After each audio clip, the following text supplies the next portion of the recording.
அத்தியாயம் 8. கட்டமைக்கும் பணி. தமிழர் விடுதலை கூட்டணியின் தலைமைக்கும் விடுதலை புலிகளுக்கும் இடையே ஒரு சந்திப்பு 1977 நவம்பர் மாதத்தில் அமிர்தலிங்கம் இல்லத்தில் நடந்தது. பிரபாகரன், உமாமகேஸ்வரன், நடராஜா, பர்குணராஜா, பேபி சுப்பிரமணியம் ஆகியோர் இதில் கலந்து கொண்டனர். ஜெயவர்த்தனாவின் நேர்மையை பரிசோதிப்பதற்கு வசதியாக தமிழர் விடுதலை கூட்டணிக்கு ஒரு சந்தர்ப்பம் தாருங்கள் என்று அமிர்தலிங்கம் கூறினார். புலிகள் அவர் பேசுவதையே அமைதியாக கேட்டபடி அமர்ந்திருந்தனர். வன்முறையை கைவிடுமாறு நான் சொல்லவில்லை, இப்போதைக்கு தனித்து கொள்ளுங்கள் என்றார். மற்றவர்கள் யாரும் பேசவில்லை. உமாமகேஸ்வரன் மட்டும் பேசினார். தமிழர் விடுதலை கூட்டணியின் ஆயுத பிரிவாக விடுதலை புலிகள் இயக்கம் செயல்படும் என்றார் அவர். அதை இரகசியமாக வைத்து கொண்டால் தனக்கு சம்மதம் என்றார் அமிர்தலிங்கம். இந்த சந்திப்பின் போது பிரபாகரன் ஒன்றுமே பேசவில்லை, அமைதியாக இருந்தார். அவருக்கு வேறு திட்டங்கள் இருந்தன. ஜெயவர்த்தனாவுக்கு வேறு திட்டங்கள் இருந்தது. கிழக்கு பிராந்தியத்தில் உள்ள மக்கள் தனி தமிழ் ஈழம் அமைவதை விரும்பவில்லை என்பது போன்ற தோற்றத்தை ஏற்படுத்த முயன்றார். ஒவ்வொருவருக்கும் ஒரு பலவீனம் இருக்கும். பொட்டுவில் தொகுதியில் தமிழர் விடுதலை கூட்டணி சார்பாக ஜெயித்த கனகரத்னத்துக்கும் இருந்தது. கனகரத்னம் திடீரென்று டிசம்பர் 19 ஐக்கிய தேசிய கட்சியில் போய் சேர்ந்து கொண்டார். அது போதாதென்று ஜெயவர்த்தனா தமிழர்களுக்கு நல்லது செய்வார் என்றும் கிழக்கு பிராந்திய மக்கள் தமிழர் விடுதலை கூட்டணிக்கு வாக்களித்தாலும் தமிழீழத்துக்கான வாக்காக அதை கருதக்கூடாது என்றும் கூறினார். கனகரத்னத்துக்கு துரோகி முத்திரை குத்தினார் அமிர்தலிங்கம். பிரபாகரனும் உமாமகேஸ்வரனும் கனகரத்னத்தின் நடவடிக்கைகளை 2 வாரம் உன்னிப்பாக கவனித்தார். அதன் பிறகு பிரபாகரனுக்கு தகவல் அனுப்பினார். இந்திய குடியரசு தினமாகிய ஜனவரி 26 அன்று 1978 இரவு ரயிலில் பிரபாகரன் யாழ்ப்பாணத்திலிருந்து புறப்பட்டார். மறுநாள் காலை கொழும்பு கோட்டை ஃப்ரண்ட் ரயில் நிலையத்தில் உமா அவரை வரவேற்றார். அதன் பிறகு ரயில்வே ஸ்டேஷனுக்கு எதிரே உள்ள ஆனந்த பவனில் இருவரும் காலை சிற்றுண்டியை முடித்துவிட்டு கொலுப்பிட்டியாவுக்கு பஸ் ஏறினார்கள். அங்குதான் கனகரத்னத்தின் வீடு இருந்தது. கட்சி தாவிய எம்பி தினமும் காலை 9 மணிக்கு வீட்டிலிருந்து கிளம்புவது வழக்கம். அன்றைக்கும் அப்படியே. அவரது வெளிக்கிடலுக்காக காத்திருந்த பிரபாகரனும் உமாவும் அவர் காரை நோக்கி நடந்தபோது சுட்டனர். மார்பிலும் தோளிலும் பிளாவிலும் சுடப்பட்ட கனகரத்னம் மயங்கி சரிந்தார். மருத்துவமனைக்கு கொண்டு சென்றபோது உயிருக்கு ஆபத்தில்லை என்று தெரிந்தது. மயக்கம் தெளிந்த கனகரத்னம் ஒரு நெட்டை பையனும் ஒரு குட்டை பையனும் தன்னை சுட்டதாக வாக்குமூலம் அளித்தார். அவர் சொன்ன நெட்டை பையன் உமாமகேஸ்வரன். கொழும்பிலேயே தங்கினார். குட்டை பையன் பிரபாகரன்.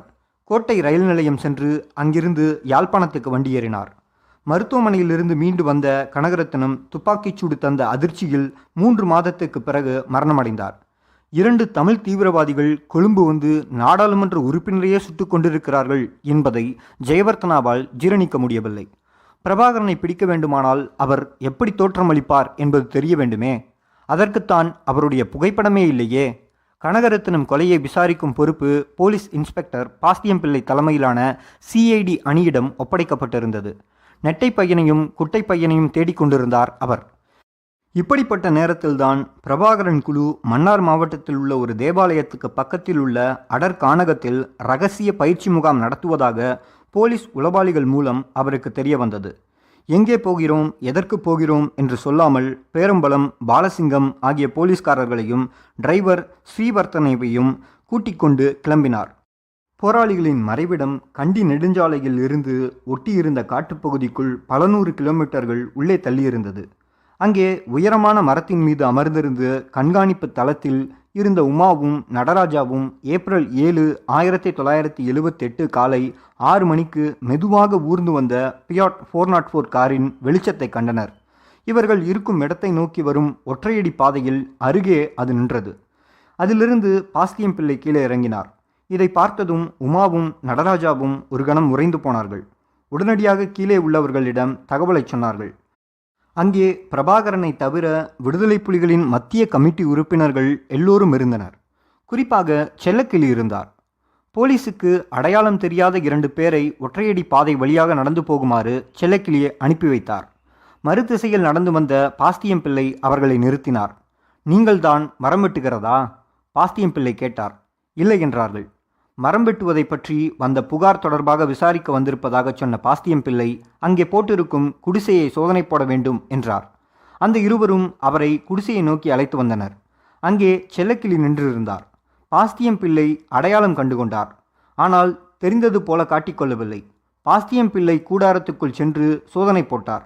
அவர் கையில் சப்மெஷின் கன் இருந்தது. அவர் கூடவே பாலசிங்கம் நின்றார். கைத்துப்பாக்கியோடு இருந்த பேரம்பலம் கூடாரத்தை சுற்றி வலம் வந்தார். டிரைவர் ஸ்ரீவர்த்தனே ஒற்றையடி பாதையை மறித்து நின்று கொண்டார். சோதனை போட்டு முடித்து பாஸ்தியம் பிள்ளை, சரி, ஒரு நடை ஸ்டேஷனுக்கு வந்து ஸ்டேட்மெண்ட் எழுதி கொடுத்துடுங்கள். அது சும்மா ஒரு சம்பிரதாயம். பிறகு நாங்களே திரும்பி கொண்டு வந்து விட்டு விடுகிறோம் என்றார். அதற்கு தலையாட்டிய செல்லக்கிளி, தேநீர் குடித்துவிட்டு போகலாம் என்றார். சகா ஒருவர் தேநீரை நீட்ட தேநீர் டம்ளரை வாங்கும்போது பாஸ்தியம் பிள்ளை சப்மெஷின் கன்னை கீழே வைத்தார். அந்த ஒரு நொடி பொழுது விடுதலை புலிகள் இயக்கத்தின் வரலாற்றில் முக்கியத்துவம் வாய்ந்த தருணம். செல்லக்கிளிக்கு அந்த ஒரு நொடி பொழுது போதுமாயிருந்தது. மின்னல் வேகத்தில் பாய்ந்து சப்மெஷின் கன்னை கைப்பற்றினார். அதை கொண்டே பாஸ்தியம் பிள்ளை தலையில் ஓங்கி ஒரு போடு போட்டார். என்ன நடக்கிறது என்று மற்றவர்கள் யோசிப்பதற்குள்ளாகவே அவரை சுட்டு தள்ளினார். அதே வேகத்தில் துப்பாக்கியை பாலசிங்கம் பக்கம் திருப்பினார். அவரும் காலியானார். இதற்குள்ளாக கூடாரத்துக்கு வெளியே உலாவிய பேரம்பலத்தை மற்றவர்கள் கவனித்துக் கொண்டனர். தப்பியோட முயன்ற நிராயுதபாணி டிரைவரையும் பிடித்தனர். எல்லாமே மின்னல் வேகத்தில் நடந்து முடிந்தது. உமாவும் நடராஜாவும் கீழே இறங்கி வருவதற்குள் போலீஸ்காரர்கள் செத்திருந்தனர். கூடாரத்துக்கு தீ வைத்துவிட்டு பேரம்பலத்தின் உடலை கிணற்றுக்குள் போட்டுவிட்டு மற்றவர்களின் பிரேதத்தை காட்டுக்குள் வீசிவிட்டு பாஸ்தியம் பிள்ளை வந்த அதே காரில் பறந்தார்கள். கிளிநொச்சிக்கு அருகில் ஒரு காட்டுப்பகுதியில் அதை எரித்துவிட்டு ஆளுக்கு ஒரு திசையில் பிரிந்து சென்றனர். இறுதியாக வாவுனியாவில் உள்ள பூந்தோட்டம் முகாம் ஒன்றில் சேர்ந்தார்கள். அங்கே பிரபாகரன் இருந்தார். நடந்த கதையை கேள்விப்பட்ட பிரபாகரன் செல்லக்கிளியை ஆறத் தழுவி, தமிழருக்கு பெருமை சேர்த்து விட்டாய் நண்பா என்று உச்சி குளிர்ந்தார். அதுவரை நாட்டு துப்பாக்கியை வைத்திருந்தவர்களுக்கு சப்மெஷின் கன்னை கொடுத்துவிட்டுத்தான் பாஸ்தியம் பிள்ளை செத்தார். அதனால் நவீன ஆயுதங்கள் மீது ஆர்வமுடைய பிரபாகரனுக்கு அந்த சம்பவம் கூடுதல் மகிழ்ச்சியை அளித்தது. இதுதான் சரியான தருணம். நம்மை உலகத்துக்கு அடையாளம் காட்டும் நேரம் வந்துவிட்டது. பாலஸ்தீன விடுதலை இயக்கம் போல, அயர்லாந்தின் ஐயாரே போல நாமும் பகிரங்கமாக அறிவிக்க வேண்டும். கொன்றது நாங்கள்தான் என்று பொறுப்பேற்க வேண்டும். இப்படியெல்லாம் மத்திய கமிட்டியில் பேசினார்கள். தமிழ் பேசும் மக்களால் பெரிதாக சிலகிக்கப்படும் துரையப்பா கொலையும் கனகரத்தினம் கொலையும் நாம் தான் செய்தோம் என்று நம்மை அடையாளப்படுத்த வேண்டும் என்று தீர்மானித்தார்கள். ஒருவர் பேனாவை எடுத்து வரிசையாக எழுத ஆரம்பித்தார். ஆம், இதுவரை விடுதலை புலிகள் யாரையெல்லாம் கொன்றார்கள் என்பதன் பட்டியல். உமாமகேஸ்வரன் அதை எடுத்துக்கொண்டு கொழும்புவுக்கு பயணமானார். ஏற்கனவே எழுதி வைத்த காகிதத்தையும் விடுதலை புலிகளின் அதிகாரப்பூர்வ லெட்டர் பேடையும் எடுத்துக்கொண்டு கொழும்புவுக்கு வந்த உமாமகேஸ்வரன் தனது தூரத்து உறவுக்கார பெண்ணான ஊர்மிளா தேவியை சந்தித்தார். ஊர்மிளா விவாகரத்து ஆனவர். தமிழ் இளைஞர் பேரவையிலும் மறைந்த மாவீரன் சிவகுமாரனின் தாயார் அன்னலட்சுமி தலைமையிலான தமிழர் விடுதலை கூட்டணியின் மகளிர் பேரவையிலும் துடிப்பாக செயலாற்றி வருபவர். கொழும்பில் ஒரு கண்ணாடி கடையில் வேலை செய்த ஊர்மிளா உதவியோடு கடிதத்தை டைப் செய்வது என்ற நோக்கத்தில்தான் உமா வந்திருந்தார். 1978 ஏப்ரல் 25 தனக்கு 8 பிரதிகள் வேண்டும் என்றும் அதை இரகசியமாக வைக்குமாறு உமா மகேஸ்வரன் கூறினார். ஊர்மிளா அதே மாதிரி டைப் செய்தார். அந்த கடிதத்தில் கீழ்கண்டவாறு இருந்தது. பாஸ்தியம் பிள்ளை குழுவினர் 1978 ஏப்ரல் 7 காலை 6 மணிக்கு ஒரு சப்மெஷின் கன் மற்றும் துப்பாக்கி சகிதம் விடுதலை புலிகளை தேடி வந்தனர். புலிகள் அவர்களை அழித்தனர். புலிகள் தரப்பில் மரணமோ காயமோ ஏற்படவில்லை. போலீசார் கொண்டு வந்த காரும் அழிக்கப்பட்டது. வேறு எந்த குழுவோ அமைப்போ தனிநபரோ இந்த கொலைக்கு பொறுப்பேற்க முடியாது. அப்படி உரிமை கோருவோர் மீது கடுமையான நடவடிக்கை எடுக்கப்படும். ஆல்பிரேட் துரையப்பா தொடங்கி மொத்தம் 11 பேரை தாங்கள் கொன்றோம் என்று அந்த அறிக்கை கூறியது. அதில் 7 போலீஸ்காரர்கள், 2 போலீஸ் உளவாளிகள், அரசியல்வாதிகளாக துரையப்பாவும் கனகரத்னமும் அடக்கம். ஓரிரு இலக்கண பிழைகளுடன் ஆங்கிலத்தில் டைப் செய்யப்பட்டிருந்த அந்த அறிக்கையின் பிரதிகள் அதிபருக்கு, பிரதமருக்கு, எதிர்க்கட்சி தலைவருக்கு, பத்திரிகைகளுக்கு என பல தரப்பினருக்கு சென்று சேர்ந்தது. அதுவரைக்கும் தமிழ் போராளிகளை பற்றிய செய்தி பத்திரிகையில் ஓரமாக மட்டுமே வரும். ஆனால் இந்த அறிவிப்பு தினசரி பேப்பரில் முதல் பக்கத்தில் இடம் பிடித்தது. தலைப்புச் செய்தியானது. வீரகேசரி செய்தித்தாள் அந்த அறிக்கையை முழுமையாக வெளியிட்டது. இதில் ஒரு வேடிக்கை. இலங்கை அரசாங்கம் அமிர்தலிங்கத்துக்கு பழைய நாடாளுமன்ற கட்டிடத்தில் கொடுத்திருந்த அதிகாரப்பூர்வ எதிர்க்கட்சி தலைவர் அலுவலகத்தில் உள்ள டைப்ரைட்டரை ஊர்மிளா பயன்படுத்தியதுதான். இன்னொரு முக்கியமான விஷயம், தமிழீழ விடுதலை போராட்டத்தின் போக்கில் இந்த ஊர்மிளா உண்டாக்கப் போகும் மாறுதல். விடுதலை புலிகளின் பகிரங்க அறிவிப்பு இலங்கையில் அதிர்வலைகளை உண்டாக்கியது. அது போதாதென்று பாஸ்தியம் பிள்ளைக்கு அடுத்த நிலையில் இருந்த இன்ஸ்பெக்டர் பத்மநாதனை தங்கதுரை குழு அகற்றியது. போலீஸ் நெட்வொர்க் உளவாளிகள் வட்டாரம் வெகுவாக சுருங்கியது. 38 நபர்களின் பெயர் கொண்ட தேடப்படுவோர் பட்டியலை அரசாங்கம் வெளியிட்டது. அதில் முதல் பெயர் பிரபாகரனுடையது. அதில் பெரும்பாலானோர் தமிழர் விடுதலை கூட்டணியின் இளைஞர் பிரிவை சேர்ந்தவர்கள். கவிஞர் காசியானந்தன், மாவை சேனாதிராஜா, புஷ்பராஜா, ஸ்ரீசபா ரத்தினம் ஆகியோர் இதில் அடக்கம். இவர்கள் தாமாகவே முன்வந்து போலீசில் சரணடைந்தனர். இவ்வாறு சரணடைந்தவர்கள் யாரும் பாஸ்தியம் பிள்ளை கொலையில் தொடர்புடையவர்கள் இல்லை. கொலையில் தொடர்புடையவர்கள் யாரும் சரணடையவில்லை. விடுதலை புலிகள் இயக்கத்தை ஜெயவர்தனா தடை செய்தார். பிரபாகரனும் பேபி சுப்பிரமணியமும் டைம்பாம் தயார் செய்தார்கள். உமாவும் ராகவனும் விமான பயண ஏற்பாடுகளை கவனித்தனர். 1978 வருடம் செப்டம்பர் 7 பலாலியிலிருந்து கொழும்பு ரத்னமாலா விமான நிலையத்துக்கு 35 பிரயாணிகளை ஏற்றிச் செல்லும் ஆப்ரோ 748 விமானத்தில் 2 இருக்கைகள் முன்பதிவு செய்யப்பட்டன. ரத்னமாலாவில் மற்ற பயணிகள் இறங்கியதும் வெடிகுண்டை ஆன் செய்துவிட்டு பேபி சுப்பிரமணியமும் ராகவனும் கடைசியாக இறங்கினார்கள். மாலை செல்வதற்கு தயாராக இருந்த பயணிகள் ஏறுவதற்கு முன்பு அந்த குண்டு சொல்லி வைத்தால் போல வெடித்தது. விடுதலை புலிகள் தயாரித்த முதல் டைம்பாம். சர்வதேச ரீதியில் பெரும் பரபரப்பை உண்டாக்கிய விமான தகர்ப்புக்கு பிறகு பெரியதொரு வங்கி கொள்ளைக்கும் பிரபாகரன் திட்டமிட்டார். 1 மாதத்துக்கும் மேலாக கண்காணித்து திட்டம் தீட்டினார்கள்.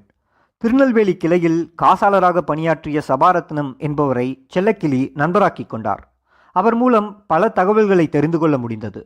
வாரம் முழுவதும் சேரும் வசூலை வெள்ளிக்கிழமை அன்று யாழ்ப்பாணம் கிளைக்கு கொண்டு சென்று டெபாசிட் செய்வது அங்கே வாடிக்கையாக இருந்தது. வெள்ளிக்கிழமை நண்பகல் சமயத்தில் பணம் பெட்டியில் அழகாக அடுக்கப்பட்டு யாழ்ப்பாணம் செல்வதற்கு தயாராக இருக்கும் என்பதை சபாரத்னம் வாயிலாக செல்லக்கிளி அறிந்து கொண்டார். ஓரிரு தடவை வங்கிக்கு சென்று நோட்டமிட்டு வந்தார். பிறகு 1978 டிசம்பர் 5 தேர்ந்தெடுத்தார்கள். வங்கி வாசலில் அமர்ந்திருந்த போலீஸ் கான்ஸ்டபிள் கிங்ஸ்லி பரோரா வைத்திருந்த சப்மெஷின் கன்னை பறிப்பது செல்லக்கிளிக்கு சிரமமாக இருக்கவில்லை. அதே துப்பாக்கியால் கான்ஸ்டபிளை சுட்டு தள்ளினார். கேட்டின் இன்னொரு முனையில் இருந்த போலீஸ்காரரையும் சுட்டு தள்ளிய செல்லக்கிளி வாசலில் காவலுக்கு நின்றார். பிரபாகரனும் மற்ற 4வரும் உள்ளே நுழைந்தனர்.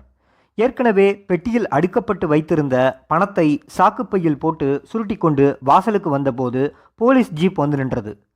கோப்பை ஸ்டேஷன் இன்ஸ்பெக்டர் தனது காசோலையை பணமாக்குவதற்காக கான்ஸ்டபிளை அனுப்பியிருந்தார். ஜீப்பிலிருந்து கீழே இறங்கிய ஜெயரத்னம் என்ற அந்த கான்ஸ்டபிளையும் செல்லக்கிளியின் துப்பாக்கி குண்டுகள் துளைத்தது. கொள்ளையடித்த 12 லட்சம் ரூபாயோடும் சப்மெஷின் கன்னோடும் போலீஸ் ஜீப்பில் அவர்கள் பறந்தனர். அந்த காலத்தில் 12 லட்சம் என்பது மாபெரும் தொகையாகும். விமான தகர்ப்புக்கு பிறகு கிட்டு என்கிற கிருஷ்ணகுமார், மாத்தையா என்ற மகேந்திர ராஜா, ரகு முதலியோர் விடுதலை புலிகள் இயக்கத்தில் இணைந்தனர். இந்த பெயர்கள் எல்லாம் பிற்காலத்தில் முக்கியத்துவம் பெறப்போகும் பெயர்கள். கிட்டுவும் மாத்தையாவும் பிரபாகரன் படித்த அதே சிதம்பரம் கல்லூரியில் படித்தவர்கள். கிட்டு வல்வெட்டித்துறையைச் சேர்ந்தவர். பிரபாகரனுக்கு உறவும் கூட. மாத்தையா பருத்தித்துறைக்காரர். ரகு போலீஸ் சர்வீஸில் சேர முயற்சித்த போது தமிழர் என்ற ஒரே காரணத்திற்காக நிராகரிக்கப்பட்டதால் புலிகள் அமைப்பில் சேர்ந்தார். அதேபோல வங்கி கொள்ளையில் உதவிய காசாளர் சபாரத்னமும் புலிகள் அமைப்பில் சேர்ந்தார். பின்னர் இவரை தமிழேந்தி என்று அழைக்க ஆரம்பித்தார்கள். புதிதாக சேர்ந்த நபர்களை பூந்தோட்டம் பயிற்சி முகாமுக்கு அழைத்துச் சென்று மும்மரமாக ஆயுத பயிற்சி அளிக்க தொடங்கியிருந்தார் பிரபாகரன். ஏற்கனவே பாலஸ்தீன விடுதலை இயக்கத்திடம் பயிற்சி எடுத்துவிட்டு வந்திருந்த ஈரோஸ் அமைப்பைச் சேர்ந்த அருளரும் சங்கர்ராஜியும் பூந்தோட்டத்துக்கு அடிக்கடி வந்து போனார்கள். அவர்களது தூண்டுதலின் பேரில் நாமும் 2 பேரை அனுப்பலாம் என்று புலிகள் முடிவெடுத்தனர்.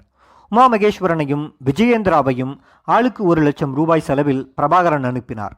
3 மாதம் கழித்து திரும்பி வந்த இருவரும் பயிற்சியில் தங்களுக்கு திருப்தி ஏற்படவில்லை என்று பிரபாகரனிடம் முறையிட்டனர். சண்டை நடக்கும் பகுதிக்கு தங்களை அனுமதிக்கவில்லை என்றும் ஆயுதங்களை கையாள விடவில்லை என்றும் பெரும்பாலான நேரம் முகாமில் தூங்கியதாகவும் கூறினார்கள். ஈரோஸ் தன்னை ஏமாற்றி விட்டதாக கருதிய பிரபாகரன் தான் கொடுத்த பணத்தை உடனடியாக திரும்பித் தருமாறு அழுத்தம் கொடுத்தார். அந்த பணத்தை அவர்கள் ஏற்கனவே செலவழித்திருந்தனர். அதனால் பூந்தோட்டத்துக்கு வருவதையே நிறுத்தி கொண்டனர். பிரபாகரன் அமிர்தலிங்கத்திடம் பிரச்சனையை எடுத்துச் சென்று முறையிட்டார். இரு தரப்பினரும் சொல்வதை பொறுமையாக கேட்ட அமிர்தலிங்கம் ஒரு சமரசத்தை ஏற்பாடு செய்திருந்தார். அதன்படி சங்கர் ராஜி இங்கிலாந்திலிருந்து 285 ஸ்டெர்லிங் பவுண்ட் தொகையை அமிர்தலிங்கத்தின் சகாவான சிவசிதம்பரத்தின் வங்கிக் கணக்கில் சேர்ப்பதற்கு ஆவணம் செய்தார்.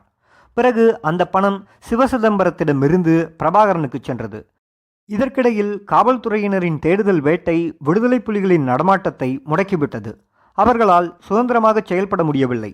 பயங்கரவாத தடுப்புச் சட்டத்தை தொடர்ந்து வடக்கு பகுதியில் பல இளைஞர்கள் இரவோடு இரவாக இன்ஸ்பெக்டர் கருணரத்னா, இன்ஸ்பெக்டர் பதிரனா ஆகியோரால் கொல்லப்பட்டனர். தமிழ் பிரதேசம் அச்சபூமியானது. பயங்கரவாதியாக கணிக்கப்பட்ட தமிழ் இளைஞர்கள் அரச பயங்கரவாதிகளால் அள்ளிக்கொண்டு செல்லப்பட்டனர். பாதுகாப்பாக வாழ முடியாத சூழல் உருவானது. எனவே ஆயுதம் தாங்கிய போராளிகள் இந்தியாவுக்கு செல்வதென்று தீர்மானித்து கடல் கடந்தனர். 1979 வருடம் புலிகள் அமைப்பில் பிரபாகரன், ஊர்மிளா, ராகவன், ஐயர், சுந்தரம் போன்றோர் தமிழக கரையை அடைவதற்கு முன்பாகவே தப்பிச் சென்றிருந்த உமா மகேஸ்வரனும் நாகராஜாவும் சென்னை தண்டையார்பேட்டையில் வீடு பிடித்திருந்தனர். அங்கே அனைவரும் ஒன்று கூடி தங்கினார்கள். பிரபாகரனுக்கு ஒரு சர்ச்சைக்குரிய செய்தி வந்து சேர்ந்தது. சென்னையில் தங்கியிருந்த சமயம் உமாவுக்கும் ஊர்மிளாவுக்கும் காதல் மட்டுமல்ல, அதற்கும் மேலே. சொன்னவர்கள் சகாக்கள் என்பதால் நம்பாமல் இருக்க முடியவில்லை. ஆனால் உமாவும் சகா என்பதில்தான் குழப்பம். உமாவை உள்ளே கொண்டு வந்தவர் பிரபாகரன். அவரை மத்திய கமிட்டியில் சேர்த்ததும் சேர்மன் ஆக்கியதும் பழைய உறுப்பினர்கள் சிலருக்கு பிடிக்கவில்லை. இருந்தாலும் பிரபாகரன் பேச்சுக்கு மறுபேச்சு சொல்லாமல் ஏற்றுக்கொண்டனர். ஊர்மிளாவை உள்ளே கொண்டு வந்தவர் உமா. இயக்கத்தில் சேர்வதற்கு முன்பாகவே இருவருக்கும் நெருக்கம் இருந்திருக்கிறது. காதல், உடலுறவு கூடாது என்னும் இயக்கத்தின் கொள்கையை உமா மீறிவிட்டார் என்று பிரபாகரன் கத்தினார். தலைவனே தவறு செய்தால் மற்றவர்கள் எப்படி சரியாக இருப்பார்கள்? பிரபாகரன் உமாவை இயக்கத்தை விட்டு நீக்க உத்தரவிட்டார். முதலாக 1984 ஆண்டு அளித்த பேட்டியில், ஒரு புரட்சி குழுவின் தலைவன் அதன் ஒழுக்க நெறிகளில் முழுமையான நம்பிக்கையும் அர்ப்பணிப்பும் உள்ளவனாக இருக்க வேண்டும். தலைவனே விதிகளை மீறினால் அந்த இயக்கத்துக்குள் குழப்பம் ஏற்பட்டு இயக்கமே அழிந்துவிடும் என்று பிரபாகரன் தெரிவித்திருக்கிறார். உமா மகேஸ்வரன் ராஜினாமா செய்ய மறுத்தார். தவிர கொஞ்ச காலம் முன்புதான் 3ஆம் உலக நாடுகளில் போராளி பிரதிநிதிகளிடம் உமாவை புலிகளின் தலைவராக அறிமுகம் செய்து வைத்திருந்த லண்டன் பிரதிநிதிகள் இந்த முரண்பாட்டை எதிர்பார்க்கவில்லை.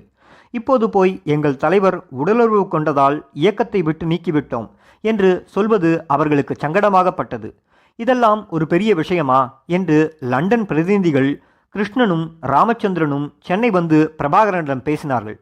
ஆமாம் என்றார் பிரபாகரன். விடுதலை புலிகள் அமைப்பின் முதல் பெண் உறுப்பினர் ஊர்மிளா தேவி. அவரோடு இயக்கத்தின் தலைவர் படுக்கையை பகிர்ந்தார் என்று தெரிந்தால் யார்தான் தமது சகோதரிகளையும் மகளையும் அனுப்புவார்கள் என்று அவர் திரும்பி கேட்டபோது பதில் சொல்ல முடியாமல் மறுபடியும் லண்டனுக்கு விமானம் பிடித்தார். மத்திய கமிட்டி சொல்வதையும் கேட்காமல் நான் தான் இயக்கத்தின் தலைவன் என்று உமா உரிமை கோரினார். இதற்கு இடையில் உமாவின் விசுவாசியான சுந்தரம் இயக்கத்தின் பிடியிலிருந்த ஆயுதங்களை தனியாக ஒதுக்க ஆரம்பித்தார்.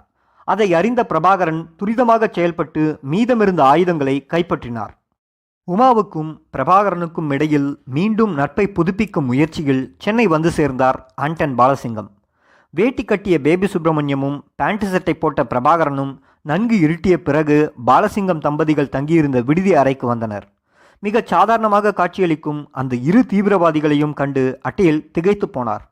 பிரபாகரன் இன்செய்யாத தன்னுடைய சட்டைக்கு உள்ளே இடுப்பில் சொருகி வைத்திருந்த துப்பாக்கியை அட்டேல் கவனிக்க தவறவில்லை. தமது முதல் சந்திப்பு நள்ளிரவு முதல் விடியும் வரை நீண்டதாக அவர் தனது புத்தகத்தில் குறிப்பிட்டுள்ளார். ஆண்டன் பாலசிங்கத்தின் எழுத்துக்களையும் சேகுவேரா, மாவோ சேத்துங் ஆகியோரின் கொரில்லா போர் முறைகளை பற்றிய அவரது மொழிபெயர்ப்புகளையும் பிரபாகரன் ஏற்கனவே படித்திருந்தார். ஆனாலும் பாலாவின் போராட்ட உறுதிப்பாடு பற்றி பிரபாகரன் நம்பிக்கை வைப்பதற்கு இவை போதுமானதாக இருக்கவில்லை. பாலாவின் தனிப்பட்ட வரலாறு பற்றியும் தமிழ் ஆயுத போராட்டம் குறித்த அவரது பார்வை பற்றியும் பிரபாகரன் துருவி விசாரித்தார்.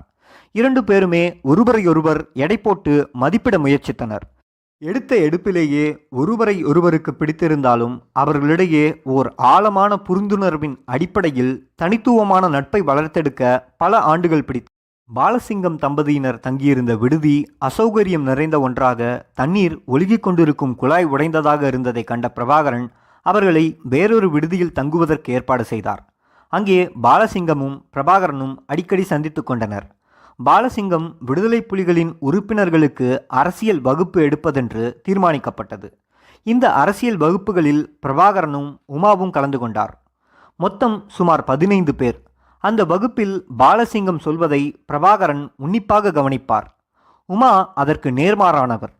தன்னை அறிவுஜீவியாக காட்டிக்கொள்வதற்காக பல கேள்விகளை தொடுப்பார். சில நேரங்களில் பாலசிங்கம் சொல்வது தவறு என்று கூட வாதிடுவார். இது பாலாவை எரிச்சலூட்டியது. உமா விவகாரத்தில் பாலசிங்கத்துக்கு தோல்வியே கிடைத்தது. பிரபாகரன் இறுதி வரை தன் முடிவை மாற்றிக்கொள்ளவே இல்லை. அத்தியாயம் முற்று. அத்தியாயம் 9. பிரிதல் சேர்தல். புலிகள் இயக்கம் பிரபாகரன் குழு என்றும் உமா குழு என்றும் குழப்பத்தில் மூழ்கியிருந்த 1980ஆம் வருடத்தின் தொடக்கத்தில் பிரபாகரன் யாழ்ப்பாணம் திரும்பினார். மத்திய கமிட்டி யாழ்ப்பாணத்தில் ஒரு முறையும் வவுனியாவின் ஒரு முறையும் கூடியது. இயக்கத்தின் கட்டமைப்பையும் அதன் நடவடிக்கைகளையும் மறுபரிசீலனை செய்து பெரும் மாறுதல்களை உண்டாக்க வேண்டும் என்று உமா வாதிட்டார். பிரபாகரன் அமிர்தலிங்கத்தின் பேச்சை கேட்டு அதற்கு ஏற்ப ஆடுகிறார் என்று உமா குற்றம் சாட்டினார். பிரபாகரனை விட அதிகம் படித்தவர் உமா. நன்றாக பேசுவதிலும் வல்லவர். பிரபாகரன் நேரெதிர். பேச்சை விட செயலில் தீவிரம் காட்டும் மனிதர். மக்கள் எழுச்சிமிக்க இயக்கமாக மாற்ற வேண்டும் என்ற உமாவின் யோசனையை பிரபாகரன் ஏற்கவில்லை. மக்கள் இயக்கம் என்னும் யோசனை விடுதலை புலிகளை கட்டுக்கோப்பு மிக்க இராணுவமாக வடிவமைக்கும் தனது லட்சியத்துக்கு வேட்டு வைப்பதை பிரபாகரன் உணர்ந்தார். எந்த முடிவு எடுத்தாலும் கருத்து ஒற்றுமை ஏற்பட்ட பிறகுதான் அதை செயல்படுத்த வேண்டும் என்ற யோசனையை அவர் திட்டவட்டமாக மறுத்தார். இப்படியே போனால் ஒரு அரசியல் கட்சியைப் போல மாறிவிடுவோம். நமது நோக்கம் அதுவல்ல என்று பிரபாகரன் வாதிட்டார். ஆனால் அவரது குரல் எடுபடவில்லை. ஆற்றாமையை மறைக்க முடியாமல் உடைந்த குரலில் பிரபாகரன், நான் இயக்கத்துக்காக எவ்வளவோ செய்திருக்கிறேன். அதை யாரும் ஏற்றுக்கொள்வதாக இல்லை. நான் வெளியேறுகிறேன் என்று சொல்லிவிட்டு திரும்பி பார்க்காமல் நடக்க ஆரம்பித்தார் பிரபாகரன். மற்றவர்கள் தடுத்தும் நிற்கவில்லை. யாரோ ஒருவர் ஞாபகார்த்தமாக துப்பாக்கியை பரிசாக கொடுத்தார். அதையும் மறுத்துவிட்டு வெறும் கையோடு தனி மனிதனாக தான் கட்டி வளர்த்த இயக்கத்தை விட்டு வெளியேறினார் அந்த குட்டை பையன். அப்போதும் அவர் தன் வீட்டுக்கு செல்லவில்லை. தன் மாமாவை நாடிப்போனார்.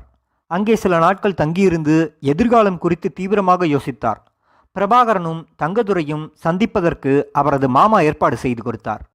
இவர்கள் தம்பியாக விலகிச் சென்றேன். இப்போது மறுபடியும் தம்பியாக திரும்பி வந்திருக்கிறேன் என்று கூறிய பிரபாகரனை சேர்த்து கொள்வதில் தங்கதுரைக்கு பிரச்சனை இருக்கவில்லை.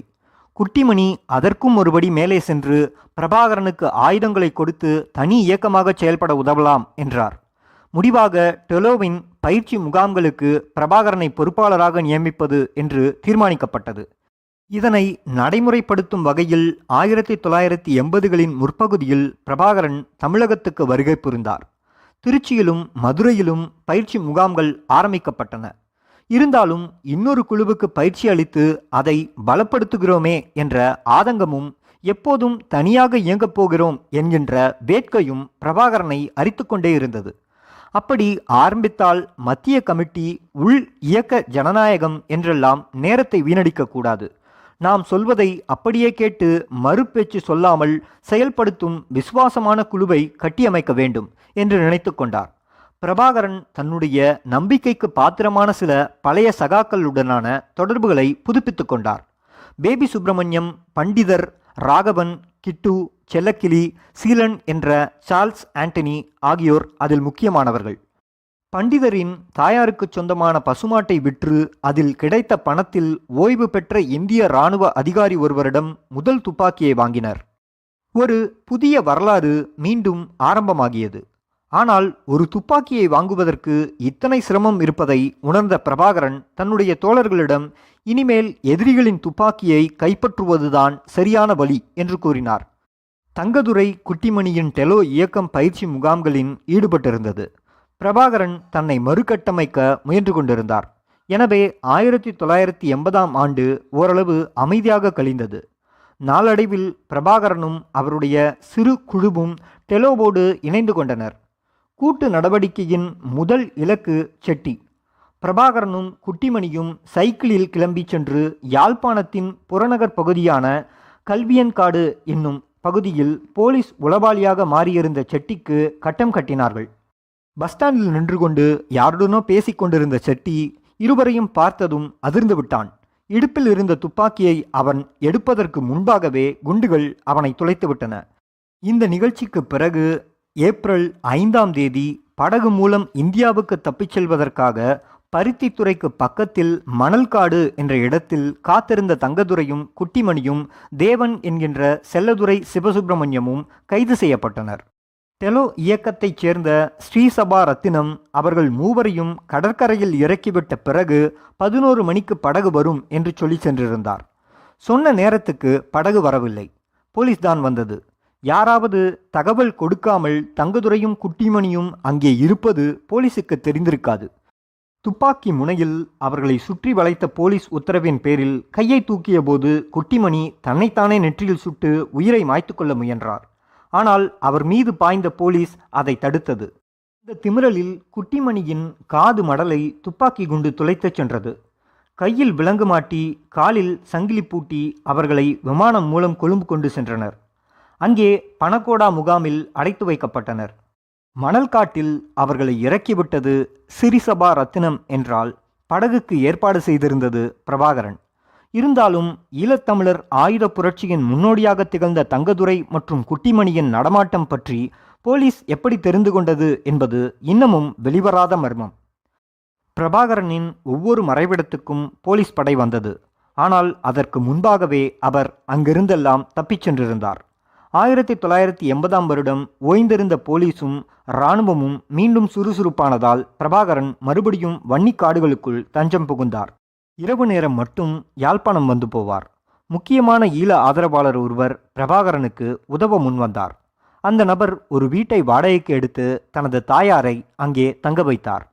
அந்த வீட்டுக்கு பிரபாகரன் அடிக்கடி வந்து போவார். தங்கதுரை குட்டிமணியின் கைதை தொடர்ந்து ஏப்ரல் மாதம் டெலோவின் இன்னொரு முக்கிய அங்கத்தினரான ஜெகனும் போலீசில் சிக்கிக்கொண்டார்.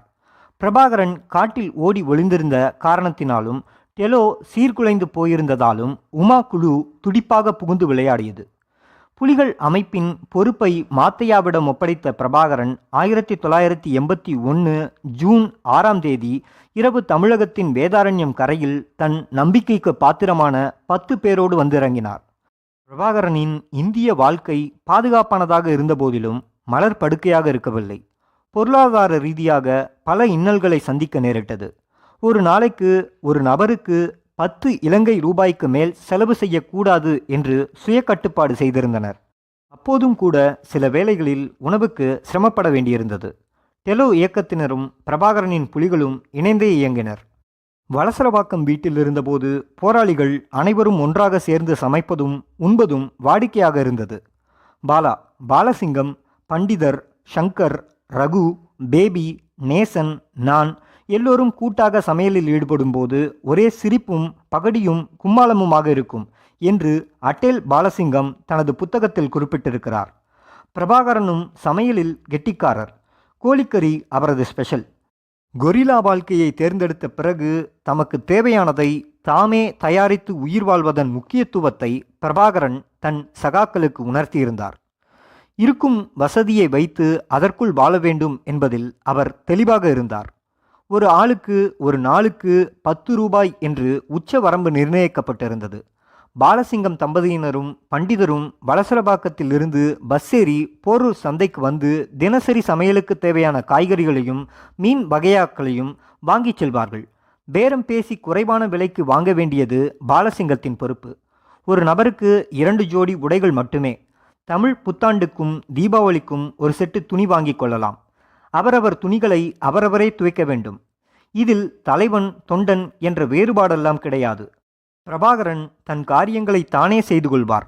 ஒருமுறை ஓய்வாக இருந்தபோது மற்றவர்களின் அழுக்கு துணியை எடுத்து துவைத்து கொண்டிருந்தாராம். கேட்டதற்கு சும்மா இருந்தால் சோம்பேறித்தனம் மிகுந்துவிடும், அதனால் எதையாவது செய்ய வேண்டும் என்பதற்காக துவைக்கிறேன் என்றாராம். வாரம் ஒருமுறை சினிமா பார்க்க அனுமதி. உமா தன் குழுவுக்கு PLOTE people liberation organisation of Tamil Eelam என்று பெயரிட்டிருந்தார். தங்கதுரை குட்டிமணி கைதுக்கு பிறகு டெலோ இயக்கம் ஸ்ரீசபா ரத்தினம் தலைமையில் செயல்பட்டது. டெலோவுக்கும் விடுதலை புலிகளுக்கும் நெருக்கமான கூட்டுறவு இருந்தது. அருளர், சங்கர்ராஜி, ரத்னசபாபதி ஆகியோரால் லண்டனில் தொடங்கப்பட்டு பாலஸ்தீன விடுதலை இயக்கத்திடம் சிறப்பு பயிற்சி பெற்று தாக்குதல் நடவடிக்கையை எதையும் மேற்கொள்ளாத ஈராஸ் இயக்கமும் இருந்தது. இவை தவிர ஐந்தாவதாக ஒரு இயக்கமும் 1981ஆம் வருடம் அக்டோபரில் முளைத்தது. ஈராஸ் அமைப்பிலிருந்து விலகிய பத்மநாதா, குணசேகரன், டக்ளஸ் தேவானந்தா ஆகியோர் தமிழகத்தின் கும்பகோணம் நகரில் EPRLF Eelam people revolutionary left front என்ற பெயரில் இயக்கம் கட்டினர். 1979ஆம் வருடம் ஊர்மிளா விவகாரத்தில் ஏற்பட்ட சிக்கலை தீர்க்காமலேயே லண்டன் திரும்பிச் சென்ற பாலசிங்கம் 1981 கடைசியில் மறுபடியும் சென்னைக்கு வந்தார்.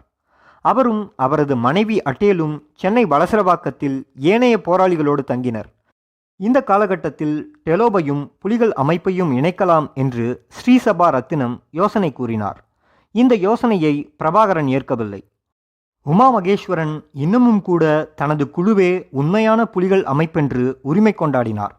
இந்த நேரம் பார்த்து பிரபாகரன் டெலோவோடு இரண்டாக கலந்துவிட்டால் விடுதலை புலிகள் என்ற பெயரை உமா லகுவாக சேர்த்து கொள்வார் என்று பிரபாகரன் நினைத்தார். அதே நேரம் பாலசிங்கமும் பேபி சுப்பிரமணியமும் உமா மகேஸ்வரனுக்கு எதிரான பிரச்சாரத்தை சென்னையில் தொடங்கினார்கள். மேலை நாடுகளில் உள்ள புலிகளின் ஆதரவாளர்களுக்கு விரிவான கடிதங்களை எழுதி உமா இயக்கத்தை விட்டு நீக்கப்பட்டதற்கான காரணங்களை விளக்கினார்கள். 1982 உமாவின் பிளாட் இயக்கத்துக்கு மரண அடி விழுந்தது. ஜனவரி 2ஆம் தேதி உமாவின் வலதுகரமாகவும் புதிய பாதை என்ற இதழை நடத்தியவருமான சுந்தரத்தை யாழ்ப்பாணத்தில் வைத்து சீலன் சுட்டு கொன்றார். சுந்தரம் புதிய பாதை பத்திரிகையில் விடுதலை புலிகளையும் தமிழர் விடுதலை கூட்டணியையும் கடுமையாக விமர்சித்து திட்டி எழுதினார். சீலனின் துப்பாக்கி புதிய பாதை அச்சகத்துக்குள் இருந்த சுந்தரத்தை ஜன்னல் வழியாக பாய்ந்து சென்று துளைத்தது. ஊர்மிளா விவகாரம் வெடித்தபோது விடுதலை புலிகளின் ஆயுதத்தை கடத்தி ஒழித்தது இந்த சுந்தரம்தான். இந்த கொலைக்கு விடுதலை புலிகள் பொறுப்பேற்றனர். உமா இந்தியாவுக்கு தப்ப தீர்மானித்தார். கண்ணன், காக்கா, ஆண்டன், தாசன் ஆகியோருடன் பிப்ரவரி 25ஆம் தேதி படகில் ஏறினார். மற்றவர்களை தமிழக கடற்கரையில் இறக்கிவிட்ட பின் திரும்பிய ஆண்டனை இலங்கை கடற்படை பிடித்தது. கிளிநொச்சி வங்கியில் கொள்ளையடித்ததில் இருந்து 20 பாக்கெட் தங்கத்தை உமா கொடுத்து சென்றதாக அவர் வாக்குமூலம் கொடுத்தார். 3 நாட்களுக்கு பிறகு வாவுனியாவில் இருந்த பிளாட் முகாமை இராணுவம் தாக்கியது. அதில் முக்கியமான ஆயுதங்கள் கைப்பற்றப்பட்டன. இந்த நிலையில் சென்னையில் இருந்த புலி உறுப்பினர்கள் பெரும்பாலும் ஆயுதம் தரித்திருந்தனர். அட்டேல் பாலசிங்கத்துக்கு கூட அவர்கள் ஆயுத பயிற்சி அளித்தனர். துப்பாக்கி குண்டு விலை உயர்ந்ததாகவும் எளிதில் கிடைக்காததாகவும் இருந்த காரணத்தினால் ஆள் ஒன்றுக்கு வாரம் 1 அல்லது 2 சுற்று பயிற்சி மட்டும் அளிக்கப்பட்டது. ஒரு குண்டின் விலை ரூபாய் 25. எனவே சிக்கனமாக இருந்தனர். சென்னைக்கு தெற்கே உள்ள சவுக்கு தோப்பு ஒன்றில் பிரபாகரனே தனிப்பட்ட முறையில் அட்டேலுக்கு பயிற்சி அளித்தார். அனைவராலும் அவர் ஆன்டி என்று அழைக்கப்பட்டார்.